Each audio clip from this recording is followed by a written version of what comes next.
So what's up guys? So mag-ano tayo ngayon guys? May pira ba sa ampalayahan? So yun guys. Yes guys, maraming pira sa ampalayahan guys. So tulad nito guys oh. Ayan. So subukan natin guys na i-check natin yung mga ampalayahan guys. Ayan. So ayan guys. So dito guys sa probinsya talagang sipag lang ang kailangan at saka kung may lupa ka. So yun lang guys. Marami kang magagawa dito guys sa probinsya.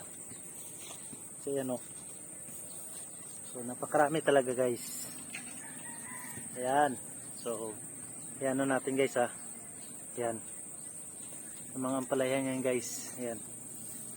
So, puntahan natin yung kapatid natin na nagtatrabaho. So yan guys, so yan. So kung nakikita nyo guys, hindi lang po ang palaya yung nandito. May mga kamatis din na tanim siya guys. Ayan o. Maraming kamatis. Yan. So kita nyo guys, napakakwan yung ampalaya. Yan guys o. Sobrang isang dangkal ng ampalaya.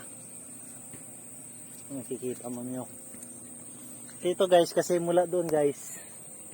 Nakikita nyo ang palayahan to guys. Ayan.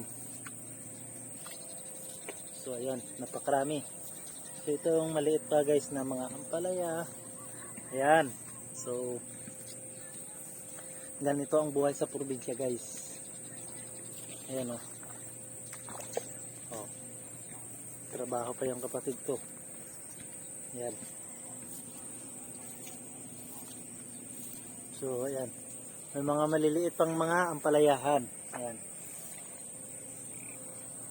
So ganyan lang guys ang buhay. Buhay-buhay. Ayan.